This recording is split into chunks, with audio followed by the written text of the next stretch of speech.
Hello, I'm Gemma and this is NonFic Books, and today I am continuing Non-Fiction November with a review of Spinster by Kate Bolick, Making a Life of One's Own. And this was published in 2015 by Corsair and is 299 pages long. From the back, this says it is a look at the pleasures, problems and possibilities of living independently in the 21st century, reconsidering what it could mean for women to have it all. This isn't that book. Totally not that book at all. Maybe there's a couple of sentences that relate to what this book says it's about, but it isn't. So if that's the book you're looking for, I would not recommend this book at all. However, I really enjoyed this. Totally ignoring what this book was meant to be about. Really, you follow Kate Bolick as she describes sort of her growing up process, especially with regards to dating, a little bit about work and about sort of finding a life for herself, but mainly about dating. And then that's interspersed with 5 mini historical biographies of women that Kate Bolick feels that she inspired her at different points in her life. And she's sort of looking at their lives, what she can take away from their lives. And they were great. The women were really interesting. I'd heard of Edna St. Millay before, but I didn't know anything about any of these women that she was discussing, so I found it really interesting, especially we all know that historical women's biography is about my favourite thing in the world to read. So I loved those sections of this. I thought it was absolutely brilliant. However, the problem comes with regards to the title. Most of them were not spinsters.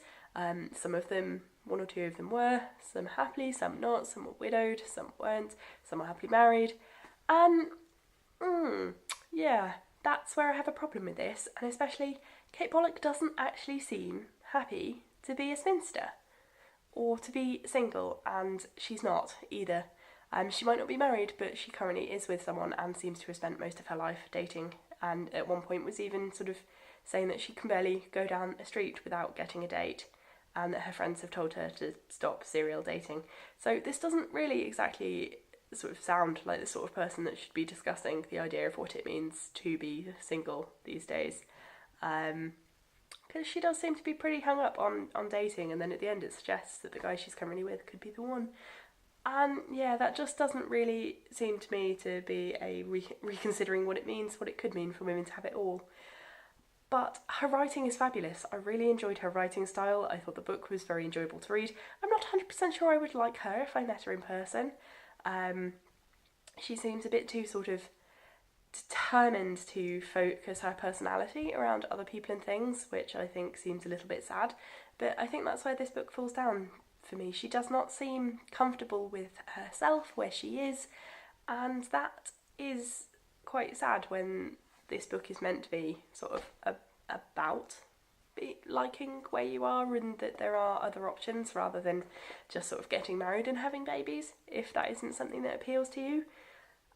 Which, I wanted so much. Well, I wanted a totally different book from this book. What I got was thoroughly enjoyable, but I would totally rewrite the blurb, give it a new title, and then sell it as something completely different, because I don't think the cover and the insides have anything to do with each other whatsoever. So I don't really know about recommending this book, because if you like the sound of the book I've described, then you'll enjoy it. But if you like the sound of the book that the cover and the blurb actually suggests, don't read this book, because yeah, I just ended up feeling a bit sorry for her, because she just seems very lost.